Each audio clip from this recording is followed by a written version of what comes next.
Equivalence partitioning. Though it is a test case design philosophy,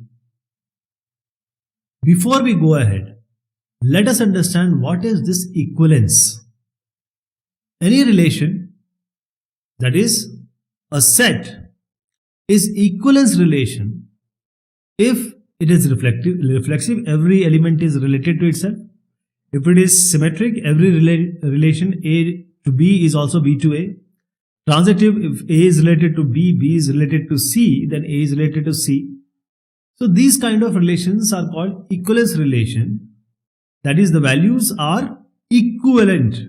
They are regarded as equivalent. Now if we just divide them or take the subset of this equivalence relation, what do we get? We get the equivalence class. So equivalence class, subset of equivalence relation, and all the elements are equivalent. So equivalence partitioning is a black box testing method that divides the input domain of a program into classes of data from which the test cases can be derived.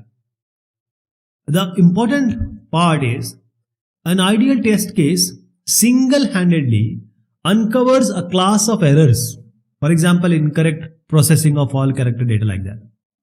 So if you take any of these in this set, equivalence class, any value, for that you may not have to make many test cases.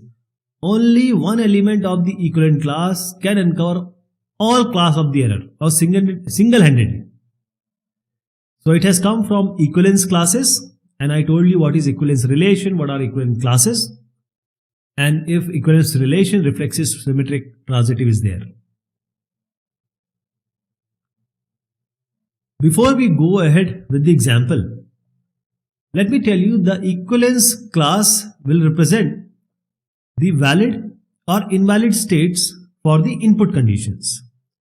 Input conditions or value can be either a specific numeric value, it can be a range of values, it can be set of related values, that is a set, or it can be a Boolean condition, true, false, yes, no, right, wrong. So we have certain guidelines. So equivalence classes, how to make them? See, for every one what we have to do, each of them. First one is, if the input condition, the condition is a range, then one valid and two invalid equivalence classes we need to define. If the input condition requires a specific numeric value or a specific value, one valid and two invalid equivalence classes are defined.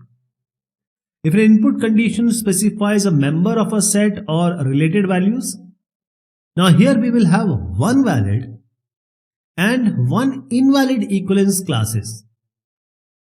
If the input is Boolean condition, one valid and one invalid classes will be defined.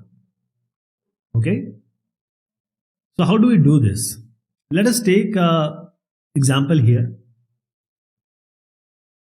And let us take the OTP example first. One-time password. So normally it is 6-digit, and we are also saying that it is 6-digit. So how do we equivalence partition it? We get this OTP in our mobile messages and emails. So this is a specific value, okay, but it is defined that it has to be 6-digit. So we can have valid values, that is 6 digits has to be there, these are the valid. And since it is a specific numeric value or set of related value, you can argue like that. But the main thing is, I've shown you the invalid, that is 4 digits or 7 digits. If it is not 6-digit, then it is invalid. 6-digit it is valid. So either you can make one valid and two invalid, or one valid or one invalid. These are the classes.